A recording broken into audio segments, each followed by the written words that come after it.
Welcome to another edition of CHP Talks. We are here today with Jeff Gunnarson from Campaign Life Coalition, and we're going to be talking today about pro-life politics in the Conservative Party and beyond.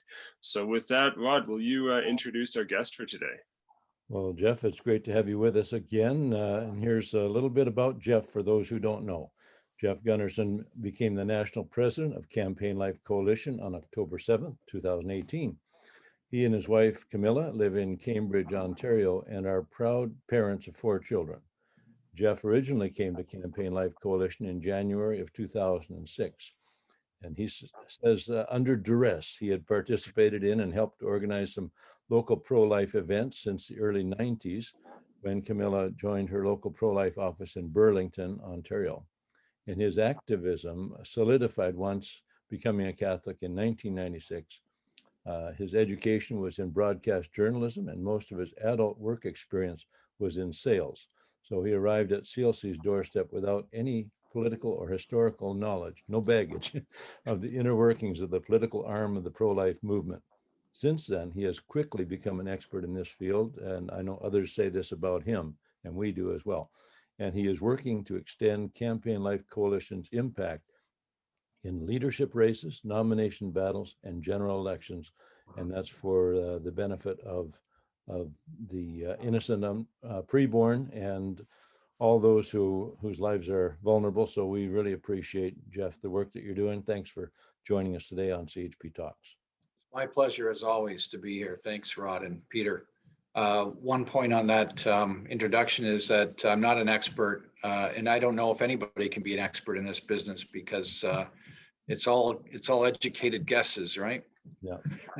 Well, we do what we can with what we have, and we thank you for being a brave soldier in the trenches, protecting the innocent. Thanks. Well, on that note, one of the main things that Campaign Life Coalition does every year is organizes the March for Life. And Jeff, do you want to just tell our audience about that? Give a little heads up.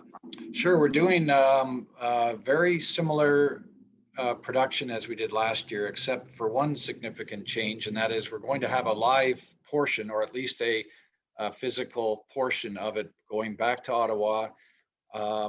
We will have the vigil Wednesday night, the what is that, the 13th, 12th, I believe. 12th on Wednesday. May the 12th. And we'll also have the rally on the Hill.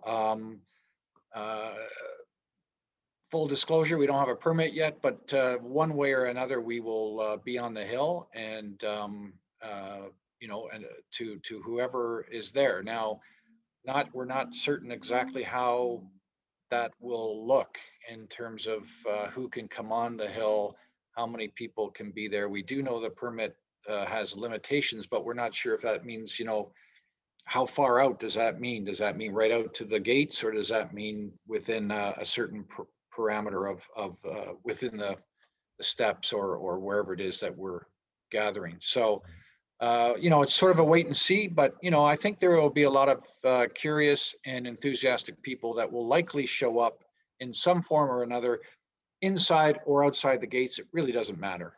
Right. Well, that's good. It's good to see you back on the Hill. I hope that many will be able to join you, as it might not be as crowded as previous years, and that would be unfortunate, but at least to have that presence, that'll be a welcome upgrade from last year. But last year was a good production, actually. Yeah, it went well, and good response to it. The thing about virtual stuff, a lot of people are sick and tired of it. Those people that work daily in it and have Zoom calls, once a day or more, they're sort of sick and tired of the whole virtual world. We're finding a lot of advantages to it. If I just digress or just go off topic a little bit, we have a UN function going on, and instead of being there in person and speaking to a dozen people, we're now there virtually in the chat rooms, making our case, making our points to the speaker on the side events and the special events that are being held. And all the other people there, the hundreds and perhaps even 1,000 people or more are on these events, and we're able to get our message to all those people. In fact, our main organizer there on the ground is well, she's not on the ground, but should normally would be on the ground. Matea Murta was actually banned from the UN after putting a few pro-life statements, questions, really, not spam, just legitimate questions. And they threw her out a couple of times, and then finally they banned her from the whole. She's not even able to log in, and yet she's a registered delegate there. So under our pass. So, and we have a meeting. She's hosting a meeting in the same evening, and we're not sure if how that's gonna go over, but we're gonna get someone else to host it, and we're not sure if she's gonna even be able to be on the show. Anyway, notwithstanding that, it's been an excellent opportunity to get our message to hundreds of people that have never seen it or heard it before, certainly at the UN.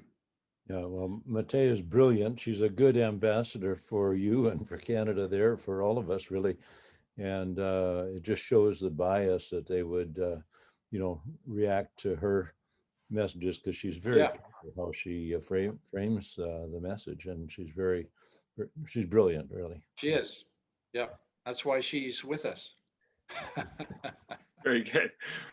Well, that points out some of the things that Campaign Life is doing, obviously being involved at the UN and doing the March for Life. Do you want to just expound on a few maybe other things that you're particularly involved with that come to mind? Well, I mean, as you know, and the purpose of this interview today is about the convention, but the CPC convention. But our regular sort of day in, day out work is usually something to do with an election somewhere in Canada. Right. Whether it's federal, provincial, municipal, school board. Sometimes we even get involved in, like the Ontario Medical Association elections. We don't go in deep, but sometimes we hear, hey, we know a good doctor that would be a great president, so we might put that bug in his ear or her ear and see if they'll run. So, and that's important that we get pro-life virtuous, at the very least, virtuous people in those leadership positions, right from the church secretary on up, because the church secretary sometimes has more power than the priest, so, or the minister. But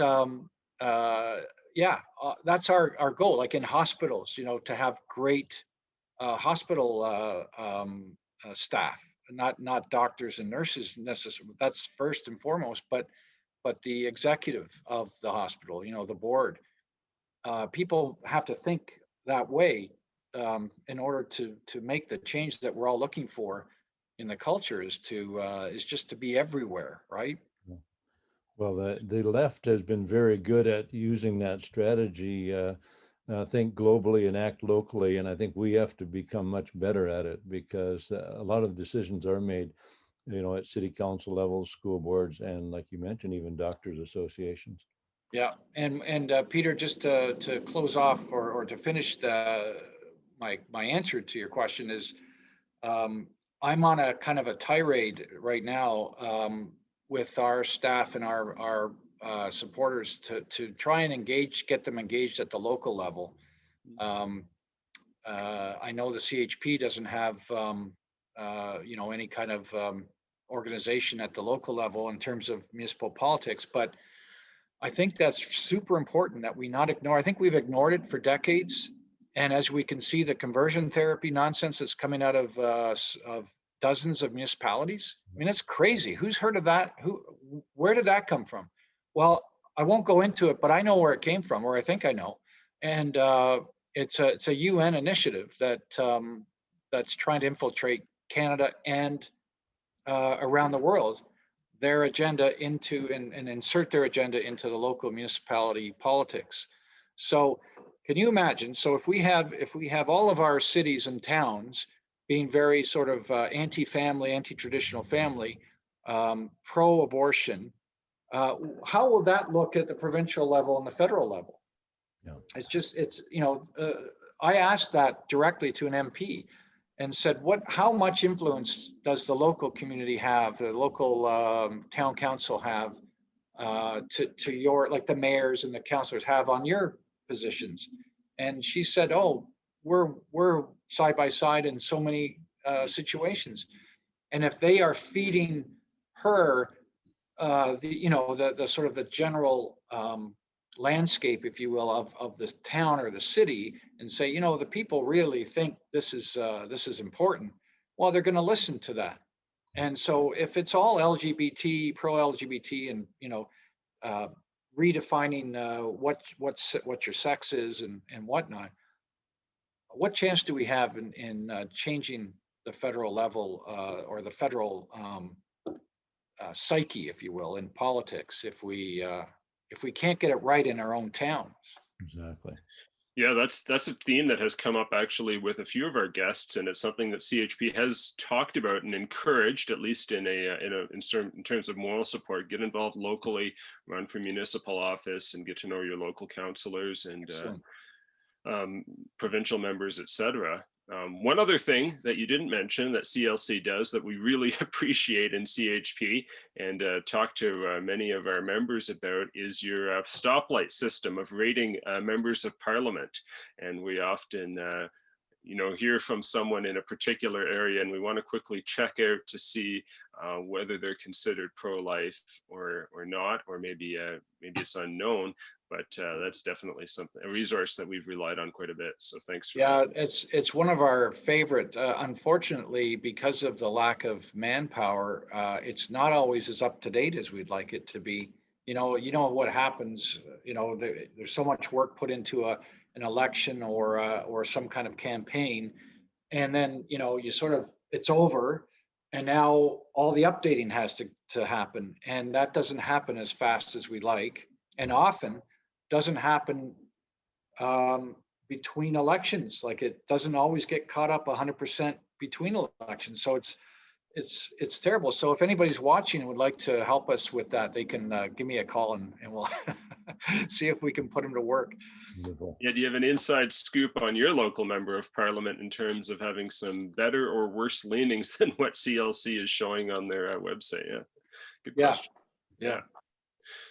So we want to talk a little bit about something that happened just recently, is another virtual event. That might be a theme for the call. Is the Conservative Party of Canada actually had a virtual policy convention, and then they also did some elections on their national council, and it's telling because they're the second largest party in parliament. So what's their direction?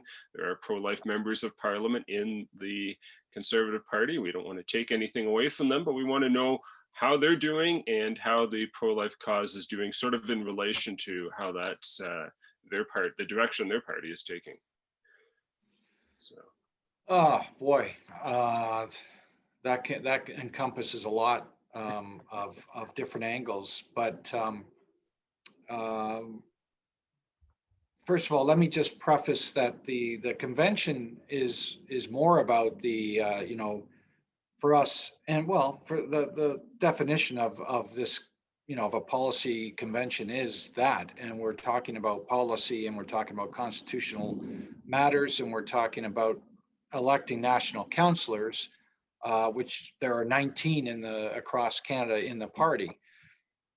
So our role was to try and recruit as many of our supporters as possible to become delegates so that they can vote the right way on these policies and constitutional matters, and vote for the better councillors. We were very successful at that. Thanks be to God. We had, pro-lifers and social conservatives, and I'll probably say most of them are Christian. They just jump into it, and we've had amazing response. And I think we had over 1,100 supporters become delegates, and I think there were 3,000 or so at the or on the convention. So clearly a third or more were just Campaign Life Coalition identifiable supporters. So pretty sure, we're probably approaching quite possibly half of the convention was like-minded people. So unfortunately, the unfortunate part is that all of our policies that we wrote or collaborated with other pro-lifers around the country didn't make it at the Ideas Lab level. So they didn't go to convention.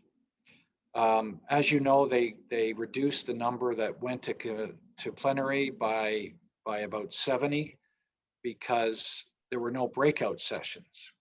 And you can't bring 100 policies to the floor because it just wouldn't be enough time. So we kind of went, a convenient number, because it as it turns out, if you look back in the history, the last two conventions at least, all the social conservative policies were in the middle of the batch. So somewhere in the, down in the 40s and 50s and 60s. So they didn't have a chance. And I wonder, we wonder if that number was picked for that reason, to just sort of nip the bud right there, to say, you know what, if we set this at 30, none of these policies get to go through that have already passed, at the local level. So so that's one little clue of how things are manipulated or could be manipulated at these conventions. And however, there's a couple of good policies that came through. In fact, I think we ended up voting for I'm going to say about 10, and maybe a similar number of constitutional amendments. They weren't necessarily hardcore, our issues, but they were peripheral issues that are important nonetheless for Christians, for social conservatives. No, Jeff, could I ask you just a bit of a technical question? How these things work within the CPC? I'm sure you're going to speak about some of the new National Council members. If the National Council is, leans in a pro-life direction, would those decisions about, which policies get to the floor, would that change, like in a future convention? If you have a more favorable National Council, it's more likely to get your policy convention or resolutions to the floor? Yeah, for sure. Everyone has their own bias, right? And I think now there are some, very few, that are very sort of pro-democracy, and they believe in allowing, the grassroots to thrive, to move their agenda, if you will. And that's important. That, in fact, that's what we look for in a national councillor, right? Because they don't actually vote on pro-life legislation or pro-life policy or anything. They vote whether to allow this candidate to be nominated or allow this delegate to come forward, and secondly, they vote to allow certain policy to be voted on. So if you have a national councillor that is pro-life, well, then that pretty much should guarantee that they're going to vote the right way to allow a pro-life policy to come forward.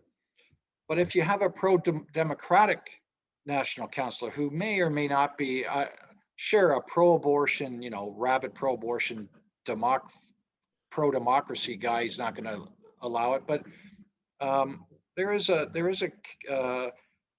few on council that would like to see, as I said, the democratic process take place and allow, if it came from the grassroots, well, then it should be voted on. And whether we like it, agree with it or not, it doesn't matter. Let it come forward. And that's how it should be. And that's what our emphasis is on national councillors. We ask them two questions. Will you stop, or rather, would you allow social conservatives to run? And that includes pro-life and everything, anti-euthanasia. And would you allow policies and constitutional amendments to get to the floor or get to the table where they can be voted on? So those are more important questions, or as important as asking, like when we ask an MP, will you support pro-life measures? Is there any reason a woman should have an abortion in Canada? Those are two very important questions to ask an MP and a provincial politician. But a councillor doesn't have to be pro-life 100% to do the right thing. So that's important. And we have a national counselor. I won't mention the name, but there is a national counselor that we recommended, because that person has done that in many respects for us when we've asked. So it sometimes is very difficult. In fact, as you know, in Halifax, we had pro-lifers voting against pro-life motions. Wow. We had MPs voting against pro-life motion. We had an MPP from Ontario come just to vote against a pro-life motion. Really? Why? Because the leader at the time, Andrew Scheer, didn't want that to be a policy of the party. Now, they'll claim it's strategic because there was another pro-life motion very similar to it that they did want to pass. But I'm sorry, but as a pro-lifer, you can never vote no against a pro-life motion. I don't care what strategy you have there. So, Exactly. Yeah. so I don't think I answered your question. I think I kind of deflected because the MPs, although they're part of that, of the convention, they're not really, we're not really sort of collaborating with them in any way. We do sometimes a little bit to ask them if they will support things in their riding, but other than that, there's not a huge, sort of get together with the MPs. It's not about that. Does that make sense? Yeah. Yep. Sure. Yeah, I guess it's more the question of which way is the party going compared to the pro-life MPs who are in the party, perhaps. Okay. Well, yeah, that's hard to say. What was it like under Harper? What was it like under Scheer? What was it like under O'Toole? It's always been sort of shifting, I think, ultimately a bit left as we go. The pro-life MPs are anchoring the party to a certain level of how would I say it? Well, I'll use the word again, virtue. I mean, they're trying to keep things, in a very sort of right position. Now, I'll go back to something you said earlier. I'm going to try and keep that thought, don't forget it. But our MPs, as good as they are, could do better. Like you said, Peter, the left have always been very good at coming out and fighting for their cause. I have read transcripts of Hansard for decades of different speeches from the Greens and the NDP, who year after year, sometimes month after month, come out with a statement for their cause or against one of our causes. They're always in the fight. They're always asking for more.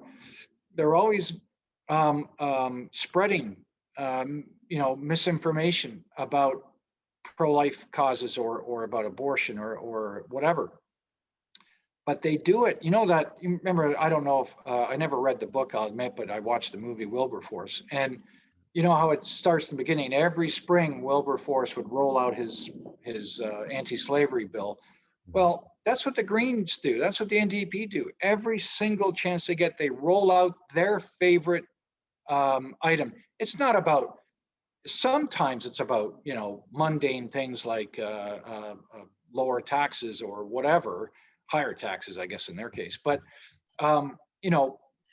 more government interference, but it's got to be over 50% of the time they're talking about women's rights and transgender rights and LGBT rights and abortion stuff and all of this nonsense. They just keep at it and at it and at it. And yes, sometimes in some cases it took 40 years for them to pass a pro-LGBT bill, but they did it every year for 40 years. And they finally got it. If we did it every year for 40 years, maybe we would get somewhere as well.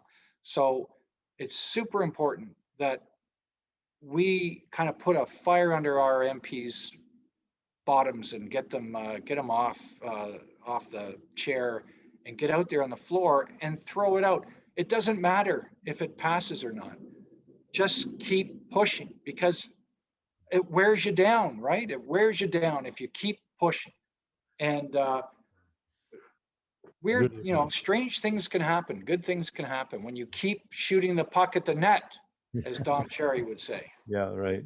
I really appreciate Kathy Wagenthal. She's made her efforts, really focused her efforts on this sex-selective abortion, and she is, she's bringing it forward. It's got to be talked about, and in good times and bad times, in minority governments and majority governments, it has to be done every time.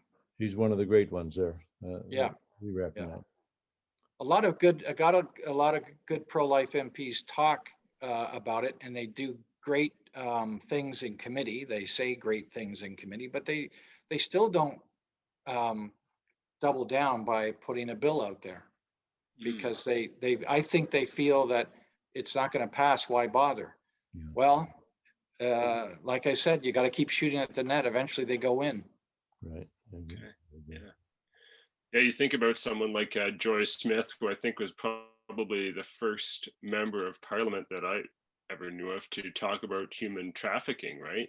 And she made it the whole sort of purpose of being member of parliament, and that's taken on a lot of credibility and culture with a lot of people who aren't necessarily pro-life, who aren't necessarily Christian, who aren't necessarily social conservative, but they're realizing that it's a big, bad issue in their neighborhood, in their country, and they want to see it exposed and stopped. And so, they're sometimes when just focusing in on some issue like that can actually make a big difference in the long run. Yep, you got it. So Jeff, this question isn't much to do with not directly with the pro-life movement, although sometimes these things are connected in mysterious ways. But Erin O'Toole made a pretty strong statement about moving the party in the direction of fighting climate change, which has not been a strong party position in the past. And it seems like the members, the delegates, were not on the same page with him. How do you see that playing out? Like he really put himself forward on that, and it seems like is that going to affect his fortunes at all, do you think, or the strength of the party moving forward? Well, I think for pro-lifers, it's not. I don't think it's a do or die for him. I don't think they will stop supporting him unless he really does something stupid, really crazy and high taxing and kills the oil fields and whatever. But it is one of those basket of goods that they're looking for. It's just I don't think it's going to be the decisive vote for them. Like they're not going to leave the party or not vote for a particular conservative MP because of it. For the most part, I think that's probably a safe bet. But what will tick them off is his if he takes, and he has so far taken a kind of a holier than thou kind of attitude, or a very condescending attitude that hey, I don't care what you guys say about climate change, and it's global warming, by the way. I'm going to go ahead with our plan anyway. Well, what is the plan? It doesn't even have a plan yet. So I mean, give us a plan. You know, like it's just like the guy just doesn't have a chance. He's not going to, you know, ingratiate himself with voters if all he talks about is wait for our. And who else was like that? They kept saying wait for our plan, wait for our plan, and it never seemed to materialize. But you know, until election day or something. But it's no, the grassroots. I mean, they'll tolerate a lot, but if the leader constantly works against what was accomplished at the convention, then maybe we'll see a big exodus of people that say, okay, you know, we did it a third time. We did it under, you know, we got really excited by the Bernier, or rather the Brad Trost, Pierre Lemieux run at the party. We were okay with Scheer being at the helm. But there was all kinds of, you know, skullduggery and whatnot in Halifax at the convention. There was that pro-LGBT motion in 2016 in Vancouver, and now there's this not allowing our two amendments, by the way, that we put forward through the back door to get to the floor. They were denied. So you know they put up with a lot, but if O'Toole just drives a completely different agenda to what was just voted on, I think that's going to be problematic. Yeah. Yeah, and it wouldn't matter the issue, I think is what you're saying. It's just the attitude of saying, with all, you know, with all due disrespect, I guess, to members and delegates, whatever you vote, we're going this way anyway. That would be, I mean, that's not a good sign of political leadership, and it's not one that that lasts very long. That's right. Yeah.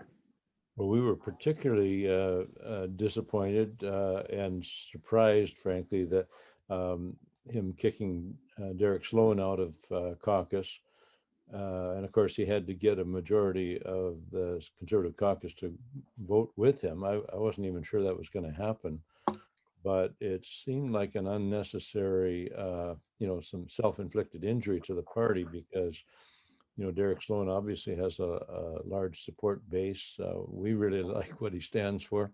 And I'm really not sure if that was well, I'm pretty sure it was not a smart move on the part of Mr. O'Toole. It seems like he has damaged his so-called the big blue tent. It seems like it's okay. He wants everybody in the big blue tent, but then you can't really be yourself there. You have to toe the party line, or his line, I guess.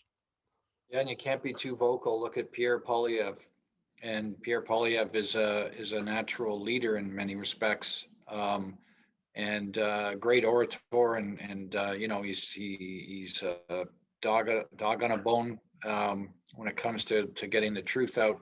Yeah. So yeah, those kinds of moves are just those really kill the morale of the party, you know, and it may not be something that people express, but it's just planted in their conscience, and I think they get weary of that because we don't want to be a homogenized sort of neutral liberal light, right? We want somebody to take charge and do good and righteous things in you know, for the sake of the nation and under the supremacy of God, you know, and that's what we need. So it's pablum. It's just stop already, you know. Let the leaders lead, and if you can't do it, if you're threatened by him, well, maybe you should step aside, let a good leader take his place. I'm not suggesting that we get Pierre Poilievre as leader, because you know he's not necessarily 100% on our side either. I don't know where he stands at this point. I think he's pro-life. I'm quite sure he is, but he might waffle on other issues, moral issues. So anyway, but the point is, he's a great example of what we need in Canada, and certainly what the Conservative Party needs, because I think if O'Toole walked down the street, I don't think anybody would really pay any attention. Well, I thought that he should have actually, pulled Derek Sloan into some kind of leadership spokesman role for the issues of social conservatives, and he Yeah. could have strengthened his inner circle that way. And instead of, by process of exclusion, it seems like he's weakened his base. Yeah, for sure. It'd be that's a very good point. I never thought of that, but that's exactly what he should have done. And you know what? It would have really gone a huge way to get him more support. Just little efforts like that. SOCONs would be quite happy with that. Yeah.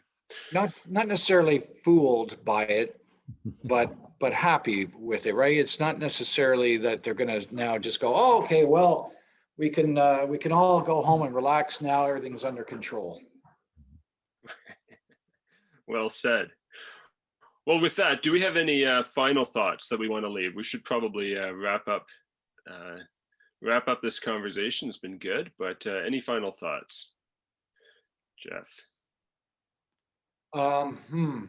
Well, I told you, Peter, on the phone the other day that we get a lot of messages, emails, written letters, telephone calls, Facebook comments from CHP supporters, and they're for the most part they're good and welcoming, and but they express a sentiment that I think many people have, is that the mainstream parties are corrupt, and they're not doing or even trying to do God's will in anything, any part of the process.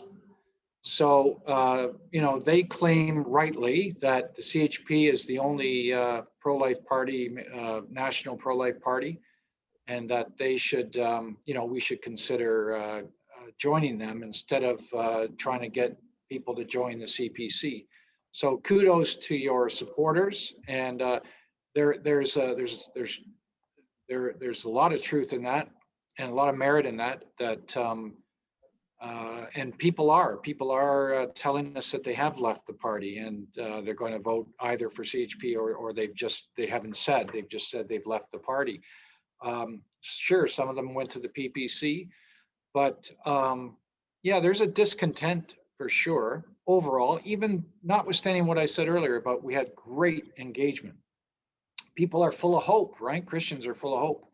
Yes. And we know that, or we think we know that if we can upright the CPC, then maybe we can set a course in a better direction, in a more truthful direction. And, that I think is the long-term plan. But the point is you can't give up altogether. You can decide not to be part of the CPC, but if that's the case, join the CHP or join the PPC, but not, don't join the PPC yet, because we need some promises we need, because the PPC is not a party that good Christians should belong to. They do accept pro-lifers to run, so that's fine. That's all well and good. But for the lay person, you're not going to get very far just joining the PPC. So plant yourself in another party, preferably the CHP. If they're discontented with the CPC, where the heck else are they going to go? Anyway, try to build, because what the CHP does and has done forever is bring up the arguments, the discussions, the debates on the issues that we hold dear. And if they're invited to come to those candidates meetings or whatever, but even if they're not, it's still out there, right? And so I think there's going to become a point in time where we have to decide, is this mainstream party going to ever get there? And if not, do we recalibrate, and do we look at the CHP? Do we start another party? What do we do? Because you're going to have thousands. I mean, if this doesn't, if we get thrown around, if we get mud in our face over the next 2-3 years, I don't know. How much can we tolerate before we say, okay, you know what, you guys are just not worth my time. I've got to go elsewhere. But the key is we can't. If we all leave, then we leave. It's like leaving the asylum to the inmates. So we can't leave. We've got to be the salt, right? So we have to be engaged, and that's the final word. Well, Jeff, we really appreciate the work you do. We appreciate so many of the people, I mean, everyone that we've met in the Campaign Life Coalition. You have a great organization. You do great work, and you work across party lines. I know if the Liberals and the NDP would even allow pro-life candidates, you'd be working with them just as hard as you do with the Conservatives. And we thank you that you have endorsed our candidates, and especially I think in the upcoming election, we don't know when that will be. We are training candidates now and looking for more. But if there are places where the Conservative candidate is not a pro-lifer, then we would love to offer an alternative candidate there for pro-life voters. But we do see ourselves, aside from our definitely our goal of becoming members of Parliament and having a direct influence on legislation, we also see ourselves having a role of a conscience to the other parties, and maybe particularly to the CPC. And if people vote for us, if we begin showing stronger returns on voting day, I think we can have more of an influence on the CPC. And when we have our first MPs elected, we will be the best friends that CPC could have in the House of Commons, because we'll keep them on track, keep their feet to the fire. We'll be friends to the pro-life MPs in their ranks, and we would help advance, pro-life policies. And certainly we appreciate those that are in there now. We want to thank them for what they're doing, the good votes they take, the raps they take on our behalf or on behalf of the vulnerable in society. And so again, we just want to thank you for what you do, your work, and thanks for spending the time with us today. Again, my pleasure. Anytime. And I'll just underline the point that you made about staying in the discussion, as you said early in the call, even in the UN, and that's a difficult spot for sure. And in terms of conventions, CHP has a convention, Lord willing, coming up in September. We hope it'll be in person and in Calgary. And who knows, maybe you and your supporters will want to show up for that one in person. So we'll let our people know for sure, and make sure you send me early as you can all the information so we can get that out. Excellent. Thank you very much. Yeah. And just a reminder, all the people watching, apply for that church secretary job as soon as you're able to, and work your way up. Close to home, and keep working up. Yeah. Right. Yeah. Well, thank you, Jeff and Rod, and thank you all for listening and watching. And we hope that you'll join us next week for another edition of CHP Talks. Yeah. Thanks a lot. Thanks. God bless you.